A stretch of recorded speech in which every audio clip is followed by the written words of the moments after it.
Braf cael eich cwmni chi pnawn yma i addoli'r arglwydd gyda'n gilydd.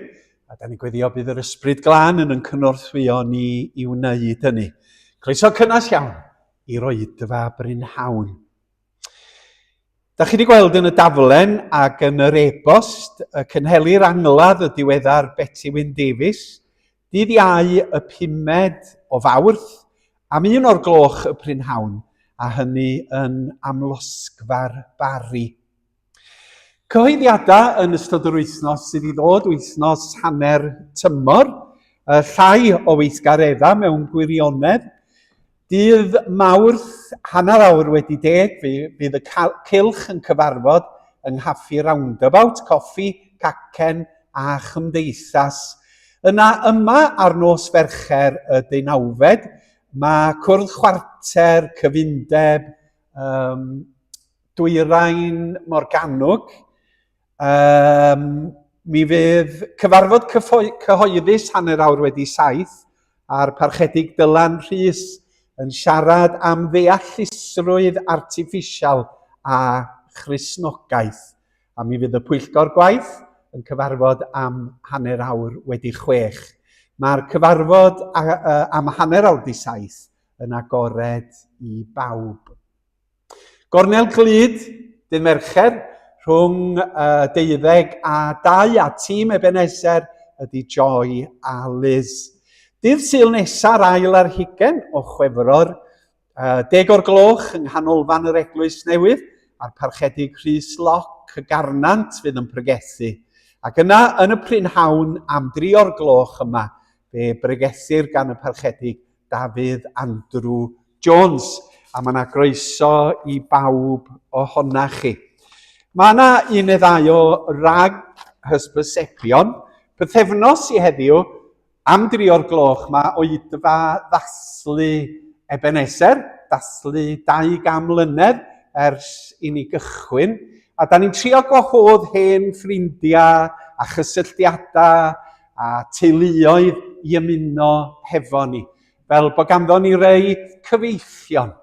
A da ni'n sicr bod yna rai yn mynd i ddod, ond ysgwyddwch chi am rai fio mewn cysylltiad ag Ebenezer. Gwahoddwch nhw draw i fod yn rhan o'r daslu oedfa bach yn fama ac yna te a lluniaeth ac un neu ddau o greiriau i'w gweld o'r 2 ganrif sydd wedi mynd heibio. 60 mae noson elusen y Samariaid yn y clwb tennis, gyda'r arlunydd Anthony Evans a Aled Gwyn.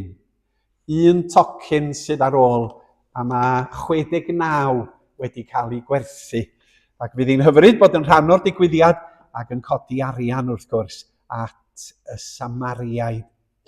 Wedyn dwi'n chwilio, mae fo, dydd gweddi'r byd. Cynhelir oedfa dydd gweddi'r byd yn Eglwys Dewi Sant am 2, y dydd Gwener y 6 o Fawrth. Y thema ydy Rhoddaf Orffwys i chwi. Oedd o'n arfer cael ei alw'n dydd gweddi chwiorydd y byd, ond maen nhw wedi cwtogi fo.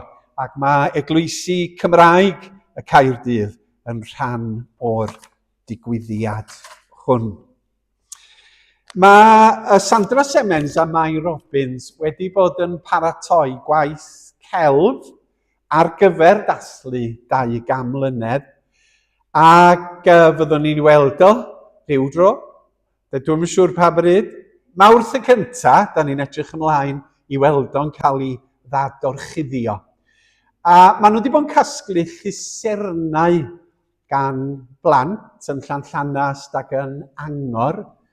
A maen nhw chwilio am blant ychwanegol, plant efo cysylltiadau hefo ni, ac yna mi fydd yr lluserna bach yn mynd ar y gwaith celf, a dwi'n meddwl na textiliau falle di'r rhan fwyaf ohono fo, a fydd o yn dathlu'n gorffennol ni, ac wrth gwrs, beth bwysig ydy'r presennol a'r dyfodol ynde.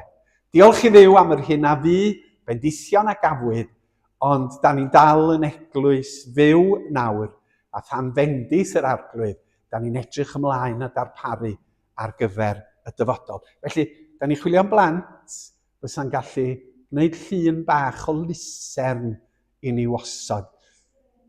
Neu jyst enw plentyn ac fe fydd llusernau yn cael ei darparu ar eu cyfer nhw. Sa'n hyfryd, a fydd rhain yn cael ei arddangos ar y gwaith. O ia, mae rhai pobl sydd yn bresennol yn y gwasanaeth hwn, a mae hwn yn gyhoeddiad bwysig, yn recordio gêm rygbi sydd yn dechrau mewn cwta 3 munud. Ac felly mae yna gais, nid bod fi'n meddwl am un eiliad y bysach chi'n edrych ar eich ffôn yn ystod y gwasanaeth, neb o gwbl. Os ydych chi'n cael achlysd, fel maen nhw'n dweud, o unrhyw sgôr, tawed a sôn.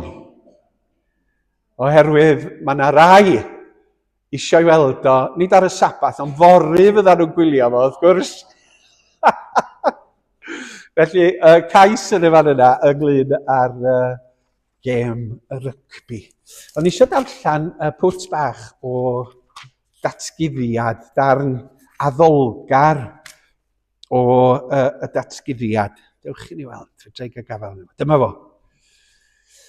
Yna edrychais a chlywais lais angylion lawer. Yr oeddent o amgylch yr orsedd a'r creaduriaid byw a'r henuriaid. A'i rhif oedd myrdd myrddionau a miloedd ar filoedd. Meddent a llef uchel, teilwng i'w roen a laddwyd i dderbyn gallu, cyfoeth, doethineb a nerth, anrhydedd, gogoniant a mawl. A chlywais bob peth a grewyd, yn y nef ac ar y ddeiar a than y ddeiar ac ar y môr a'r cwbl sydd ynddynt yn dweud, i'r hwn sy'n eistedd ar yr orsedd ac i'r oen, y bo'r mawl a'r anrhydedd a'r gogoniant a'r nerth byth bythoedd. A dywedodd y 4 creadur byw, Amen, a syrthiodd yr henuriaid i lawr ac addoli. Gawn ni gydweddio. Arglwydd, da ni yn syrthio i lawr ac yn daddoli di, hefo'r henuriaid, hefo'r glân geriwbiaid, hefo'r saraffiaid, hefo'r angylion, a gyda'r rhai sydd wedi'n blaenu i'r gogoniant, ac yn dyglodfori di fel yr unig gwir a bywiol Dduw, sydd wedi datguddio ei hun yn ei ras anghredadwy yn yr arglwydd Iesu Grist. Cyna dan mawl yn calonnau yn ystod y gwasanaeth hwn, fel yn bod ni'n dyfendigo di hefo'n gilydd, mewn meddwl, mewn gair, mewn can a gweddi a myfyrdod, ac o fyw fel Cristnogion yr wythnos yn ystod yr wythnos sydd yn dod, yn bod ni'n gwneud hynny trwy yn gweithredoedd o ddydd i ddydd. I ti y byddo'r gogoniant, yn enw Iesu. Amen. Dewch i ni ganu yr emyn cyntaf, bydd gyda ni o Dduw ein tad ar uchel wyl dy blant, a derbyn di ein hyfydd glod ar dafod ac ar dant.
Ar gyfer y darlleniad, fel y gwelwch chi, dwi'n troi i Efengyl Mathew, y drydydd benod, ac hefyd cychwyn y bedwaredd benod.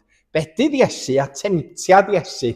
A byddai'n mynd ar drywydd cyfnod yr anialwch yn ystod yr gwasanaeth, ac yn darllen am Iesu yn mynd i'r anialwch ac yn cael ei demptio yn y fan honno.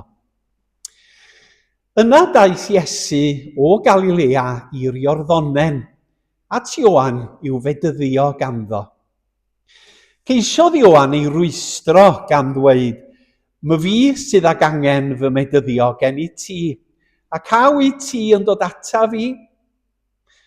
Meddai Iesu wrtho, "Gad i hyn fod yn awr, oherwydd fel hyn y mae'n weddus i ni gyflawni popeth y mae cyfiawnder yn ei ofyn." Yna gadawodd Ioan iddo ddod. Bedyddiodd Iesu, ac yna, pan gododd allan o'r dŵr, dyma'r nefoedd yn agor iddo, a gwelodd ysbryd Duw yn disgyn fel colomen ac yn dod arno. A dyma lais o'r nefoedd yn dweud, "Hwn yw fy mab, yr anwylyd, ynddo ef yr wyf yn ymhyfrydu." Yna arweinwyd Iesu i'r anialwch gan yr ysbryd i gael ei demptio gan y diafol. Wedi iddo ymprydio am 20 dydd a 20 nos, daeth arno eisiau bwyd, a daeth y temptiwr a dweud wrtho, "Os mab Duw wyt ti, dywed wrth y cerrig hyn am droi'n fara." Ond atebodd Iesu ef, "Y mae'n ysgrifenedig, nid ar fara'n unig y bydd rhywun fyw, ond ar bob gair sy'n dod allan o enau Duw." Yna, cymerodd y diafol ef i'r ddinas sanctaidd a'i osod ar dŵr uchaf y deml, a dweud wrtho, "Os mab Duw wyt ti, bwrw dy hun i lawr, oherwydd y mae'n ysgrifenedig, pryd o'r chymyn i'w angylion amdanat, byddant yn dy godi ar ei dwylo, rhag i ti daro dy droed yn erbyn carreg." Dywedodd Iesu wrtho, "Y mae'n ysgrifenedig drachefn, paid a gosod yr arglwydd dy Dduw ar ei brawf." Unwaith eto cymerodd y diafol ef i fynydd uchel iawn a dangos iddo holl deyrnasoedd y byd a'i gogoniant, a dweud wrtho, "Y rhain i gyd a roddaf i ti, os syrthu lawr am haddoli." Yna dywedodd Iesu wrtho, "Dos ymaith, Satan, oherwydd y mae'n ysgrifenedig, yr arglwydd dy Dduw a addoli, ac ef yn unig a wasanaethu." Yna gadawodd y diafol ef, a daeth angylion a gweini arno. A diolch i Dduw am ei air sanctaidd, amen. Ac ddewn ni yn ôl at hanes yr anialwch yn nes ymlaen.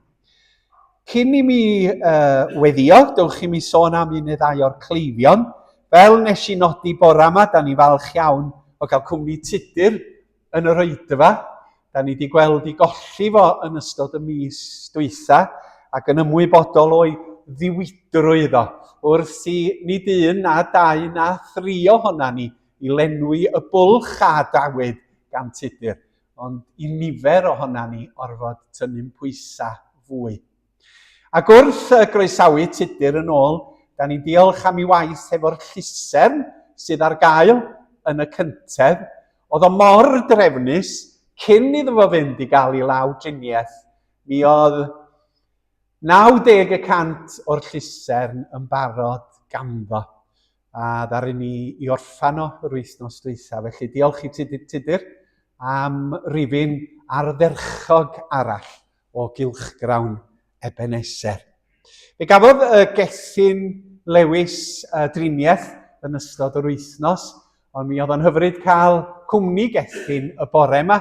Y driniaeth wedi bod yn llwyddiannus ac yn tancryfhau yn dilyn y llaw driniaeth. Fe welis i aelodau eto yn ystod yr wythnos, Mae'r Evans yn parhau i fod yn ysbyty Llandochau. A mae Mair yn rhwystredig oherwydd nad ydy'n gallu gweld na chlywed, ac felly mae'n anodd cyfathrebu hefo hi. A welis i Leri ac Arwel hefyd. A maen nhw'n cofio ata chi ac yn teimlo yn chwythig nad ydyn nhw'n gallu dod ata ni. Ond mae yna dymhora mewn bywyd yn does, lle da ni'n gofod addasu i'r hyn sydd yn digwydd o fewn i'n teuluoedd a'n hamgylchiadau ni. A da ni'n meddwl amdanyn nhw ac yn gweddio drostyn nhw. Hefyd, yn ystod yr wythnos dwytha, ges i gyfle i weld Gwyneth Briwnant Jones. Oedd hi'n treulio tridian i chartref yn Coedmor, Cincoed, yn addasu nôl. Ac oedd hi'n ymddangos yn llawer gwell nag oedd hi pan welis i yn yr ysbyty cyn y Nadolig. A y cerdded wedi dod yn ôl. Mae'n treulio peth amser gyda ffrindiau o hyd, ond yn gobeithio dychwelyd yn ôl gartref yn llawn amser yn fuan. A da ni'n gweld i colli nhw i gyd o'r oedfa yn y prynhawn. Felly dewch i ni blygu pen a gawn ni droi at yr arglwydd mewn gweddi.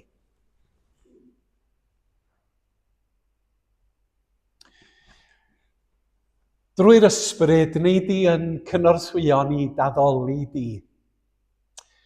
Oherwydd weithiau, da ni'n teimlo yn wag ac yn oer tuag ata ti wrth gychwyn dyfoliannu. Da ni'n teimlo bod a rhaid ail gynnau y tân yn yn calonna. Boed eith ysbryd i chwythu fel megin y tân sydd yn yn calonna, ond falla tân sydd yn pylu ar brydiau yn yn hanes ni. O nad o'i'r nefol wynt i chwythu eto, fel bu'n y dyddiau gynt drwy'n gwlad yn rhithro, neu siglo muriau'r tŷ a phlygu dynion cry. O deied oedd i fri, mae'n bryd i'w deimlo. Fel bod y tân sydd yn myd losgi yn yn heneidia yn troi yn dan eiriasboeth o fawl, o glod tuag ata ti.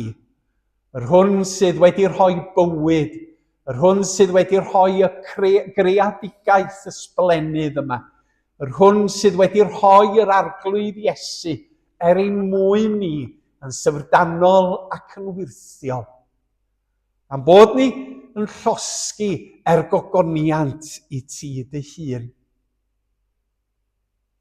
Ymunwn gyda Christnogion ledled y byd sydd yn dy glodfori ar y sul hwn.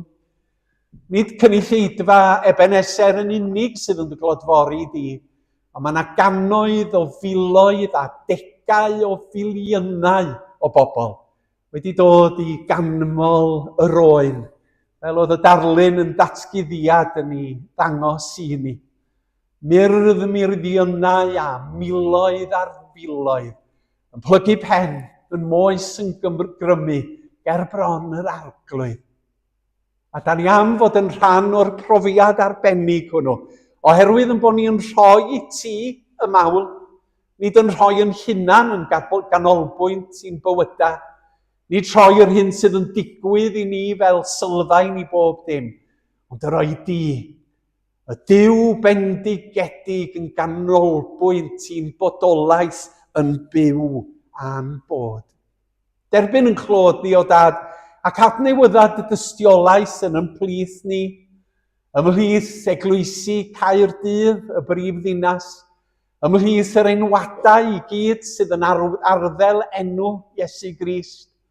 Ar hyd a lled y byd, boed i ni weld gwawr newydd ar yr efengil Gristnogol, a gwenwyn newydd ar y dystiolaeth, ac yma yng Nghymru gweld egin bywyd newydd ymhlith yn ieuenctid a'n pobl ifanc a'n teuluoedd, bydd yn dwy'n gogoniant i ti ac yn dy wasanaethu di. Alla, wrth i ni weddio nawr, ond bod ni'n meddwl am bobl benodol. Meddwl am ei amgylchiadau, meddwl am ei cyflwr, meddwl am yr hyn sydd yn digwydd iddyn nhw. Meddwl am yr hyn sydd yn digwydd iddyn nhw'n ysbrydol a nad oes ganddyn nhw ffydd, neu bod nhw wedi cefnu ar ffydd oedd ganddyn nhw yn y gorffennol. Gweithio arglwydd yn ei meddylia. Tir da nhw nôl i ffyrdd yr arglwydd Iesu. Ac os nad oedd ganddyn nhw ffydd, nid i ddefnyddio ni a defnyddio Cristnogion fel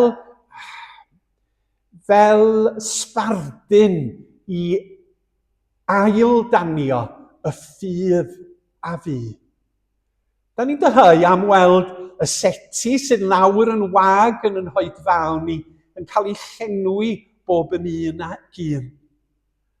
Bod na bobl sydd wedi gwrthgilio'n dod yn ôl, ond bod na bobl newydd sydd erioed wedi credu yn dod yn fod yn rhan o gymuned dy bobl di.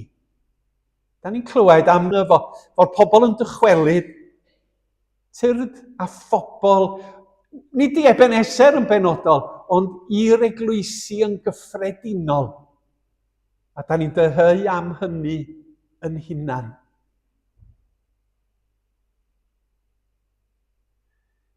Da ni am weddio y prynhawn yma dros yr anghennus.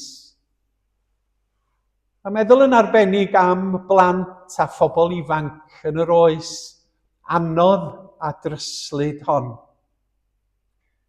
Fe weddiwn y byddi di'n amddiffyn yn wirion a'n plant oddi wrth ddylanwadau drwg y cyfryngau cymdeithasol.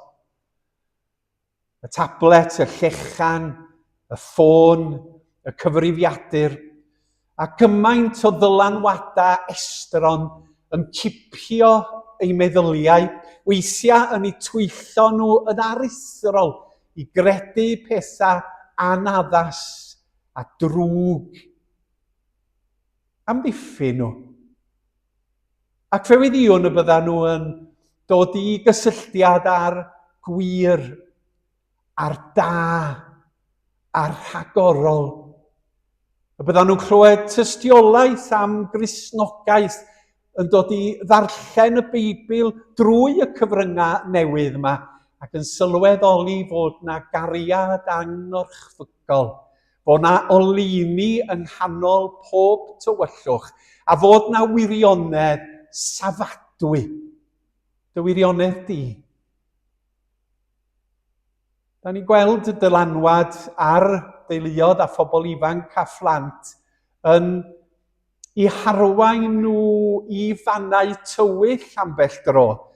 A lle mae pobl ifanc yn cael eu llygru a'i llyrginio i feddwl fod y drwg yn dda.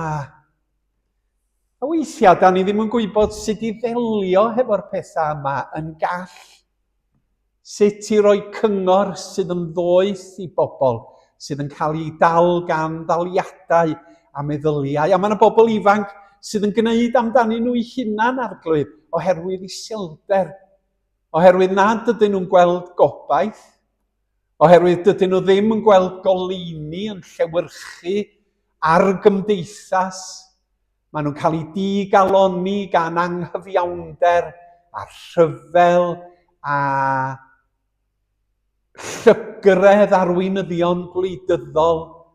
A da ni'n gofyn y byddi di yn ei amddiffyn nhw ac yn torri mewn i'w bywydau ifanc, brau, gwerthfawr. Da ni'n gweddio dros ysgolion sydd yn gorfod gwneud gwaith aruthrol ar hyn o bryd, gyda phlant cynradd ac uwchradd, a rhai yn rhoi gwasanaeth o bob math i'r disgyblion, nad oedden nhw wedi ddychmygu y byddan nhw yn ei ddarparu. Da ni'n meddwl drostyn nhw, yn gweddio am adnewyddiad ac am achubiaeth iddyn nhw yn yr arglwydd Iesu, ac y byddi di'n rhoi traed nhw ar graig yr oesoedd. Fe gofiwn am yr henoed yr un modd ar yr un gwynt a'r plant ar ieuenctid, yr rhai sydd mewn gwth oedran, ddim mor heini ac y buo nhw, aelodau sydd yn methu ac ymuno gyda ni erbyn hyn, oherwydd eu bod nhw yn anabal. Da ni'n eu cyflwyno nhw'n dyner yn gweddia ger dy fron di. Gan ofyn y byddi di'n eu cynnal nhw yn hymhorau i bywyd. A chliw yn gweddi dros yn gilydd gynulleidfa Ebenezer, a'n gweddi dros yn teuluoedd ni ym mhob man, y teuluoedd ar hyd a lled y byd mawr crwn, ar hyd a lled gwledydd Brydain, ac ar hyd a lled Cymru. Gofynnwn hyn yn enw Iesu Grist. Amen.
Ia, mi ni gannu'r emyn nesaf. Nid oes yng Nghrist na dwyrain deg o'r llewyn gogledd chwaith. Cymdeithas gref o gariad sydd yn un drwy'r ddeiar faith.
O'n i'n sôn y bore yma'n fyr bod ti'n dymor y grawys a bod y tymor hwnnw'n cychwyn, dydd Mawrth, ynyd wrth gwrs, a dydd Merched Lludw yn ei ddilyn.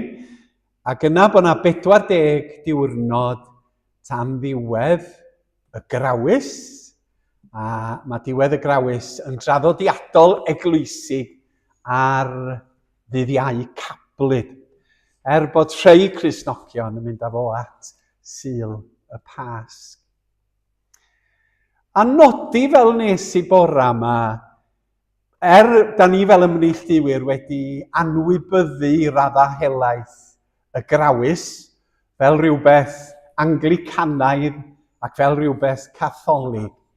Mae o'n werthfawr os ydy o'n yn hannog ni i ystyried yn bywyd ysbrydol o ddifri, oherwydd i fod yn gyfnod o fyfyrio ac i asesu yn sefyllfa ger bron Duw.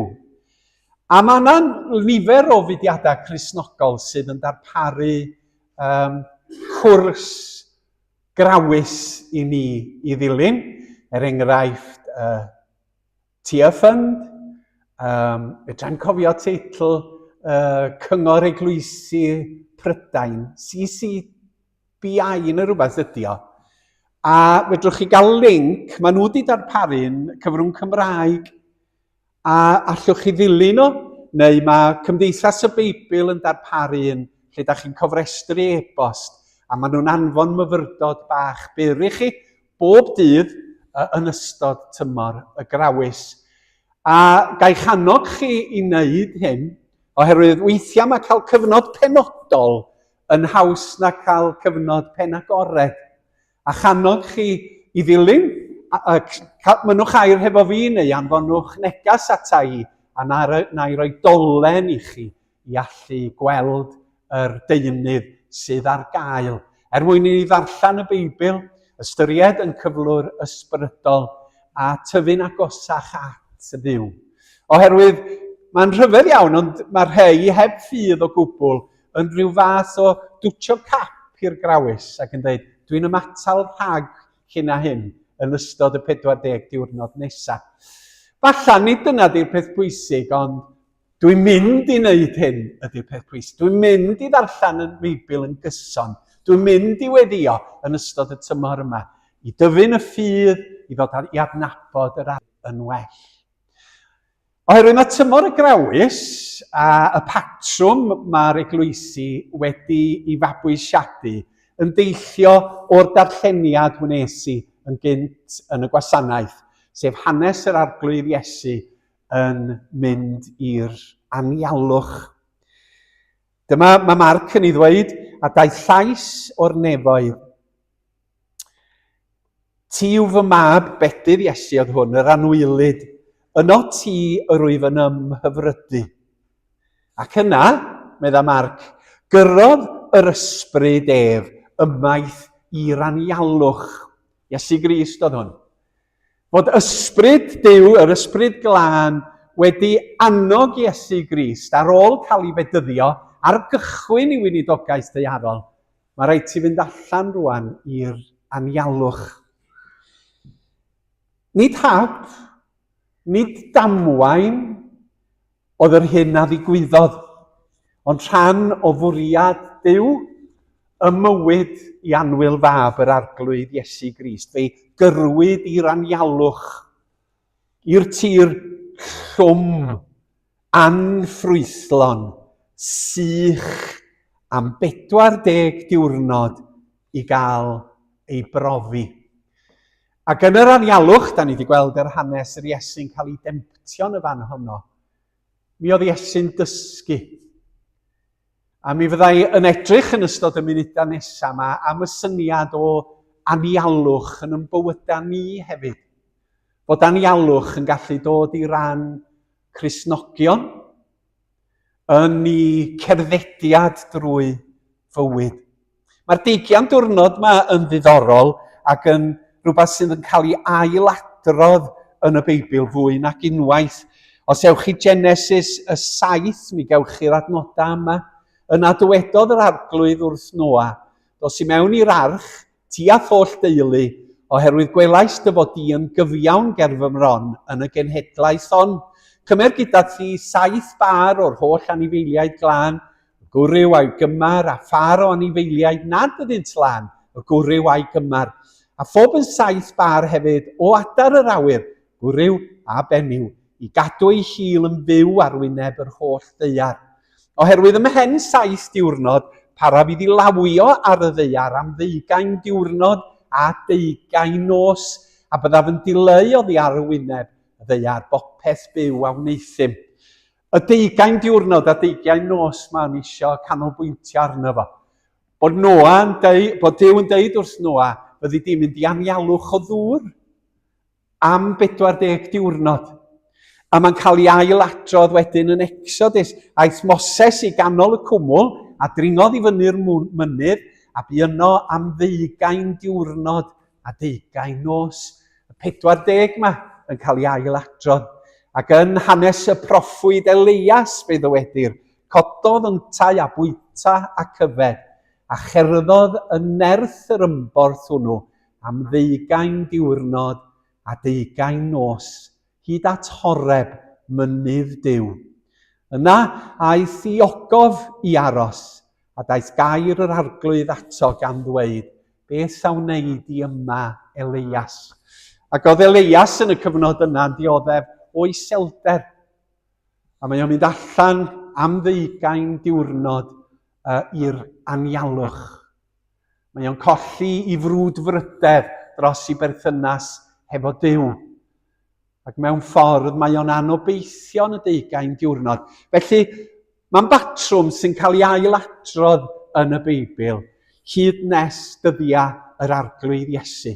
A mae'r ysbryd yn yn gyrru yr Iesu i'r anialwch am 20 diwrnod a 20 nos.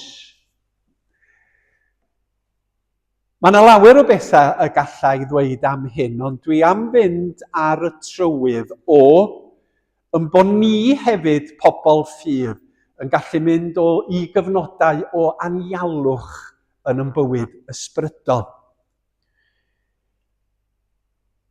Mae Cristnogion weithiau yn ymwybodol iawn i bod nhw mewn brwydr ysbrydol, brwydr ffydd. A mae yna gyfnodau yn dod lle mae'r ffydd yn pylu, neu yn gwegian. A fel o'n i'n deud yn y weddi, di'r tân ddim yn llosgi mor boeth, ac mae o wedi llosgi yn y gorfeffennol. Cyfnodau o anialwch yn ein bywydau yw'r cyfnodau hynny, pryd da ni'n teimlo yn bod ni'n cael yn profi i'r ymylon gan yr hyn sydd yn digwydd, gan yn teimladau ni yn hunan a chan amgylchiadau bywyd. Profi'r ein ffyr, profi'r ein moesoldeb, profi'r ein cariad, profi'r ein teimgarwch. A mae'n meddwl bod yr Iesu wedi mynd i'r anialwch ac wedi cael ei brofi gan yr un drwg. O gysur i ni, di temtasiwn ynddo fo'i hun ddim yn ddrwg, neu fysa Iesu ddim yn berffaith. Ond oedd o'n gwrthsefyll temtasiynau o anghrediniaeth, o beidio a'i fyddhau i Dduw, o wrando ar lais un arall ar wahân i Dduw, sef yr un drwg. A mae'n ymateb bob tro yn dydi drwy ddyfynnu yr ysgrythyr yn yr anialwch. Da ni hefyd yn cael yn profi. A mae'r cyfnodau hynny o anialwch yn cael ei disgrifio fel rhai anodd, unig, caled, dirdynol, tywyll, caregog. Ac i bobl ffydd weithiau, dyn nhw ddim eisiau deud wrth neb. Dyn nhw mam cydnabod. Ti'n gwybod be? Mae'n ffydd i yn Iesu Grist yn mynd yn wan ac yn fregus iawn. A da ni'n eisiau deud hynny wrth yn cyd Gristnogion. Da ni'n eisiau cyfadda yn gwendida ni yn hunan.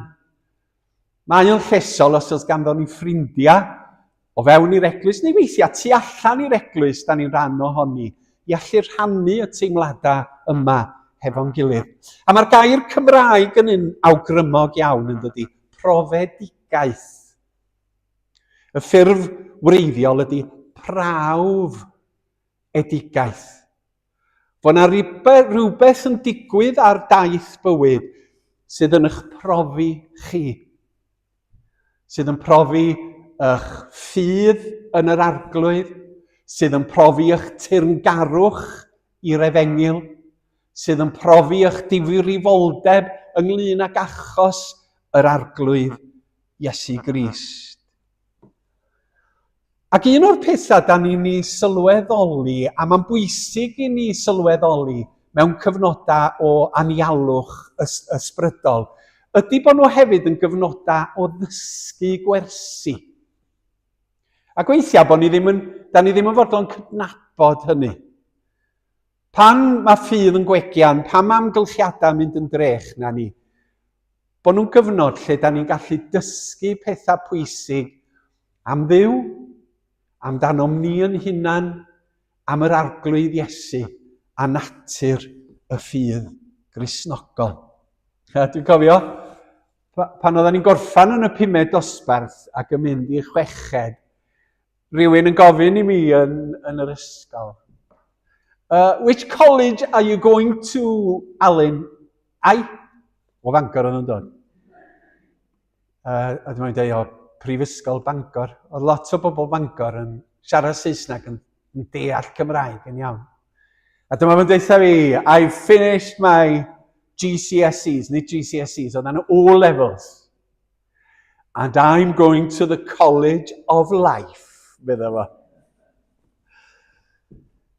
Ac oedd yn meddwl nad oedd mynd i goleg neu addysg uwch yn rhan o ysgol bywyd. Mae pawb ohona ni'n mynd i'r College of Life, dydan beth bynnag drywydd da ni yn ei gymryd.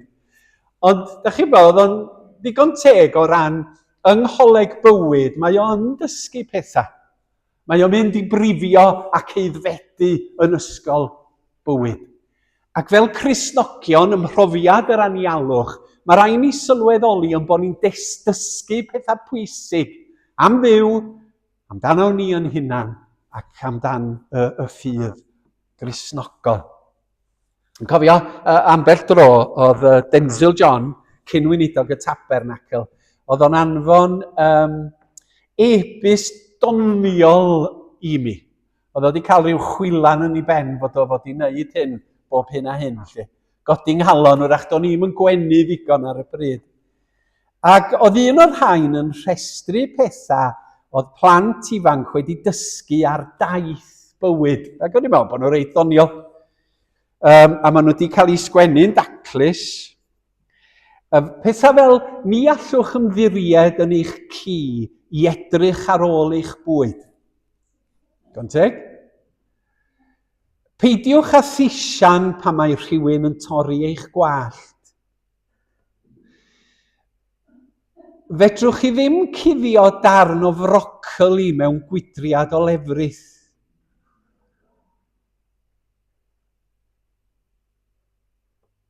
Pan mae mam yn flin hefo'ch tad, peidiwch gadael iddi frwsio eich gwallt. Diolch bwys pa mor galed y byddwch chi'n trio, fedrwch chi ddim bedyddio cath. Dyma'r math o beth sydd yn digwydd rhwng gweinidogion Eglwysi Cymraeg Caerdydd. Ond hoff iawn o Denzil am gyda fo ysbryd addfwyn a bywiog o hyd. Ond trwy brofiadau bywyd mae plant yn dysgu pethau, i bod nhw'n ddoniol ac yn wirion yn y gosodiadau hynny. Wrth iddyn nhw fyw, maen nhw'n dysgu pethau i'w gwneud a pethau na ddylid ei gwneud. Mae'r un peth yn wir i ni fel Cristnogion. Twyll ydy rhoi'r argraff i Gristnogion bod nhw'n dod yn ymarferol berffaith pan maen nhw'n rhoi ffydd yn Iesu. Mae rhaid mi fod yn ofalus oherwydd da ni'n canfod yn perffeithrwydd yn Iesu Grist, yn dydan? Mae Iesu di marw ar y groes dros yn pechoda ni. A'r addewid yn yr ysgrythyr ydy, os da ni'n credu'n Iesu, da ni'n cael maddeuant am bob pechod. Ond yn ymarferol, gyda ni ddim yn berffaith. Yn yn hagwedd, yn yn hymateb, yn yn gwasanaeth, yn yn cariad, yn yn maddeuant, yn yn teimgarwch ac yn y blaen. Ac felly mae'r bywyd Cristnogol yn bywyd o ddysgu o'r man da ni'n rhoi'n ffydd yn Iesu Grist hyd at farwolaeth a tu hwnt. A mae profiadau'r anialwch yn dod, ac yn yr anialwch, da ni pobl ffydd yn dysgu gwersi. A mae hwnnw'n rhywbeth eithriadol o bwysig i'w gofio. Mae bywyd yn cynnig llawer o gyfleon ac opsiynau i ni, a mi allwn ni ymddangos yn eithriadol o brysur, ond eto da ni ddim yn cyflawni dim byd. Ond mae profiad yr anialwch yn fan lle da ni yn ail-asesu'n blaenoriaethau pwysig mewn bywyd. Ydw i o ddifri, mae'n ffydd i'n gwegian, ydw i o ddifri am Iesu Grist? Ydw i'n credu be mae'r Beibl yn ddeud? Dwi'n fregus o ran ffyddlondeb i eglwys yr arglwydd Iesu. Ydw i isio parhau i fynd? Ydw i o ddifri? Felly, pan da chi yn ama, da chi'n cael cyfle i ddeud, ydw, gobeithio, dwi o ddifri, mae Iesu Grist ydy'n arglwydd i. A dwi isio i wasanaethu fo o fewn i'r eglwys a'r tu allan i'r eglwys. A dwi o ddifri ynglyn â'n ffydd ynddo ef.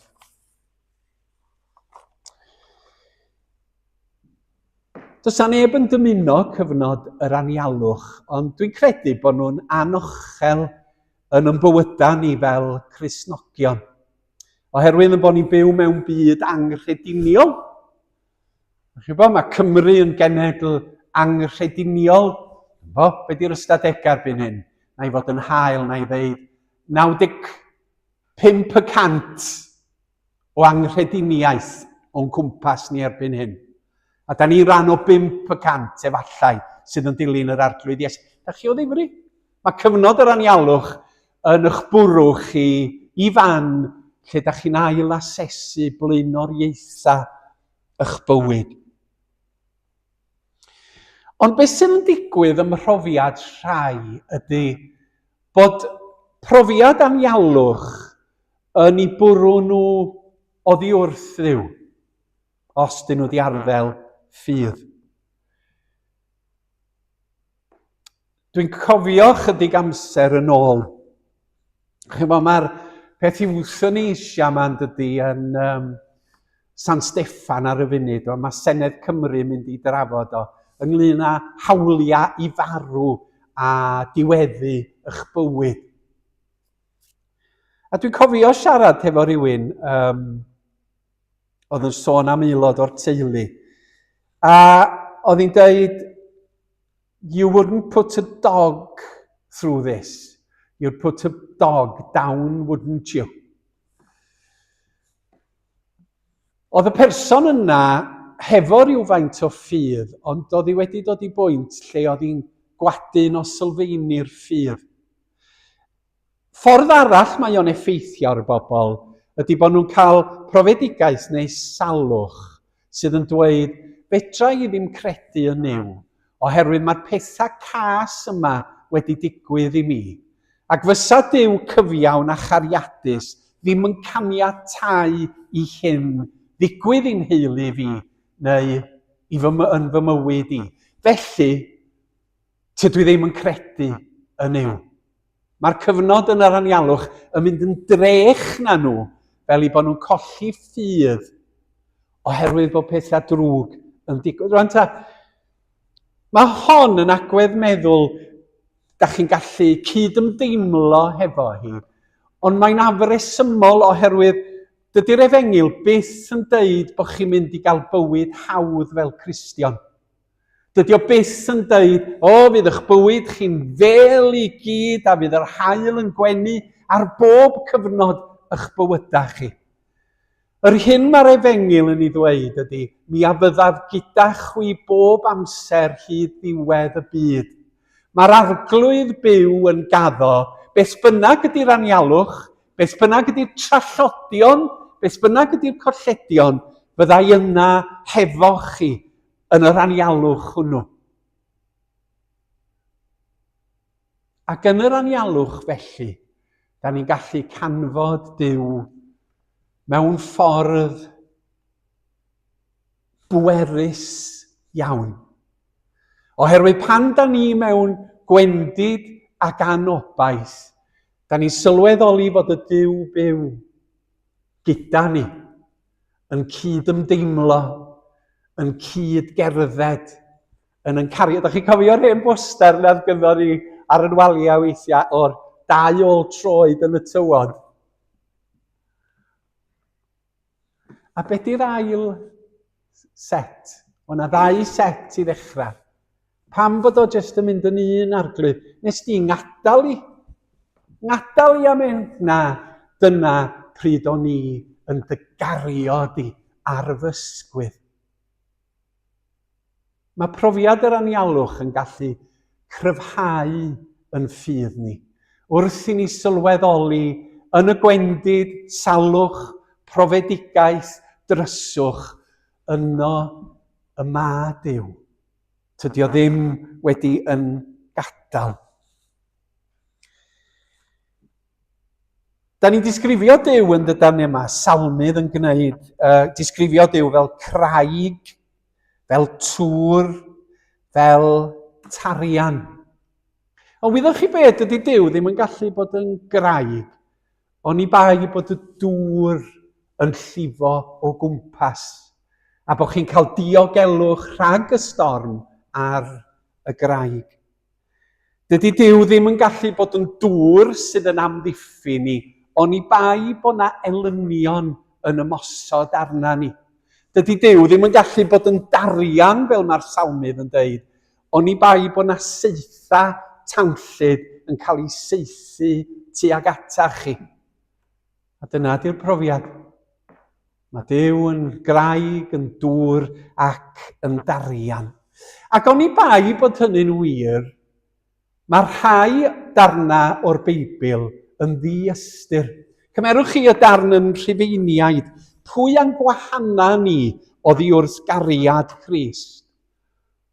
A'i gorthrymder, neu ing, neu erlyd, neu newyn, neu noesni, neu berygl, neu gleddyf. Hyn yn wir yw ein rhan. Fel y mae'n ysgrifenedig, dy fwyn di fe'n rhoddir i farwolaeth drwy'r dydd, fe'n cyfrifir fel defaid i'w lladd. Ond yn y pethau hyn i gyd, yr ydym yn ennill buddigoliaeth lwyr, trwy'r hwn a'n carodd ni. Yr wyf yn gwbl sicr, na all na cangau na ceinios, na cangylion na thywysogaethau, na'r presennol, na'r dyfodol, na grymusterau, na uchelderau, na dyfnderau, na dim arall a grewyd, ein gwahanu ni oddi wrth gariad Duw yng Nghrist Iesu, ein harglwydd. A dyma'r anialwch. Dyma'r anialwch. A mae Paul yn dweud, dydy'r anialwch ddim yn gwahanu ni oddi wrth y fuddigoliaeth yn yr arglwydd Iesu Grist. Gosod blaenoriaetha. I gloi, nes i ddarllen yr stori yma, os di'n wir neu beidio, gewch chi benderfynu. Clywai stori, darllen stori am ŵr busnes yn ymweld â phentref bychan ar yr arfordir, ac yno mi oedd cwch fechan gyda physgotwr yn glanio yn y doc.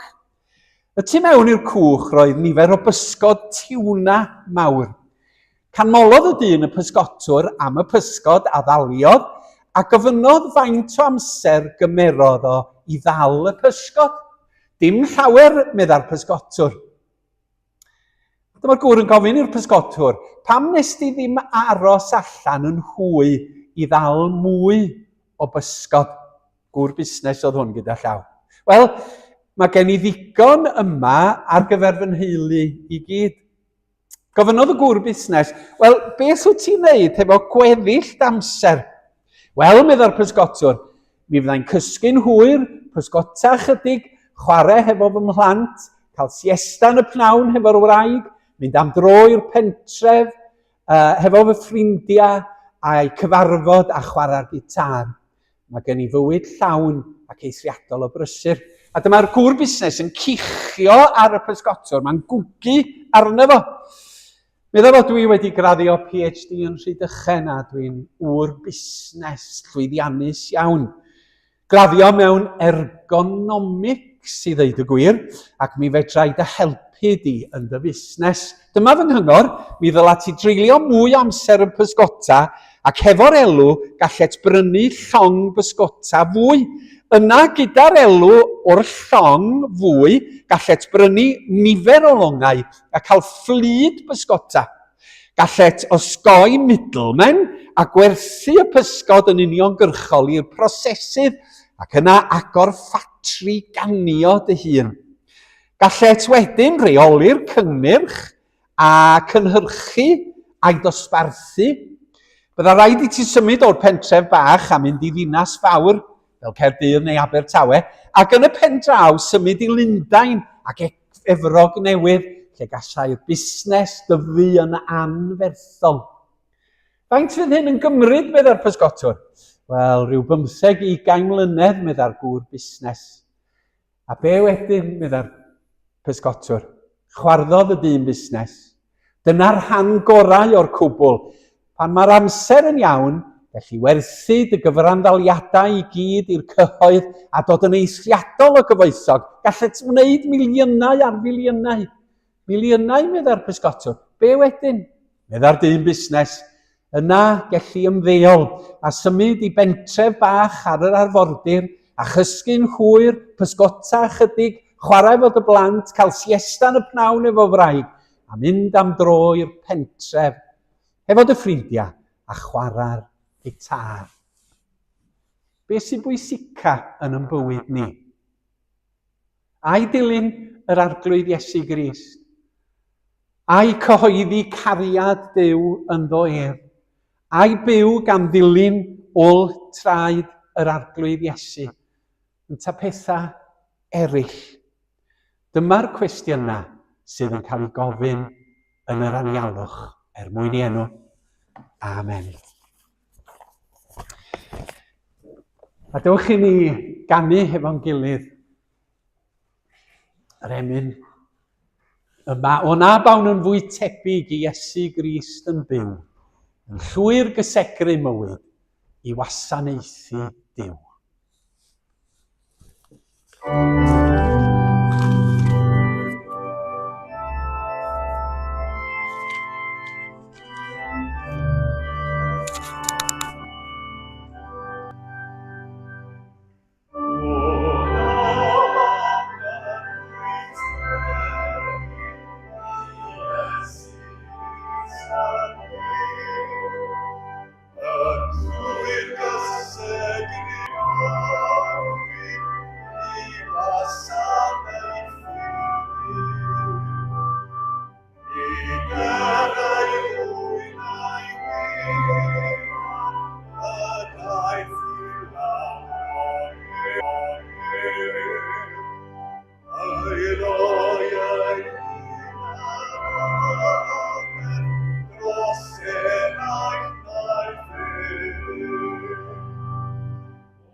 Diolch i chi am eich cwmni.